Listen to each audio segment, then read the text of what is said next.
Portuqaliya-Özbəkistan oyunu üçün Houston stadionuna gəlmişəm və təşkilatçılıqla bağlı ən maraqlı təcrübələrimi bu videoda sizinlə bölüşəcəm. Dallasda Messinin fantastik 2 qolunu izlədikdən sonra Portuqaliyanın oyununa çatmaq üçün təqribən 20 saat vaxtım qalmışdı. Bu səbəbdən 1 dəqiqə belə itirmədən xəritəni Dallasdan Houstona təyin elədim və dayanmadan 4 saatlıq sürüşdən sonra şəhərə çatdım. Oyun günü stadiona 2 saat əvvəldən gəlmək məsləhət görülür. Bu artıq mənim 3-cü dünya çempionatı oyunumdur və bu gün də gecikməyimə baxmayaraq yenə də sıxlıqla qarşılaşmadım. Giriş və çıxışlar əsl Texas ruhunu hiss elətdirən kovboy polislər tərəfindən nəzarət altındadır. Böyük axın zamanı tək-tək cibləri və çantaları yoxlamaq sıxlıq yarada bilər. Bu səbəbdən yüzlərlə Open Gate cihazı quraşdırılıbdır. Bu sistem klassik metal detektor deyil, süni intellekt və ağıllı sensorlarla işləyərək minlərlə azarkeşi sürətli şəkildə təmassız yoxlayır və təhlükəli əşyaları anında aşkar eləyə bilir. İkinci mərhələ isə bilet yoxlanışıdır. Bu da tam avtomatikdir və sadəcə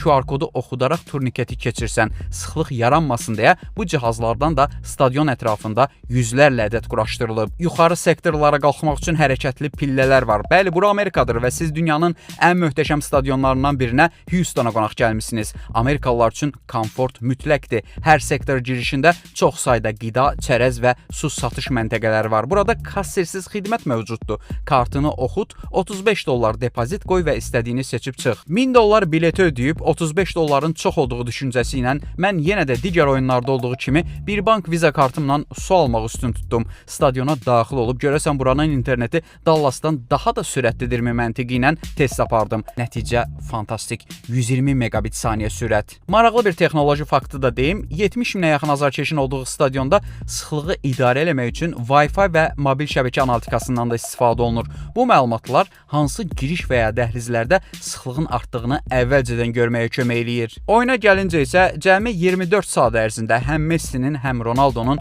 2 qoluna 2 fərqli şəhərdə şahid oldum. Türkiyənin oyununda diqqət çəkən bu üz ifadəm isə məncə artıq dəyişməlidir. Sonda isə söz sizdədir. Sizcə Amerika dünya çempionatına necə hazırlaşıb? Rəylərdə fikirlərinizi mənimlə bölüşün. Bu videonu bir bank və dünya çempionatının rəsmi ödəniş texnologiyaları tərəfdaşı Vizanın dəstəyi ilə izlədiniz.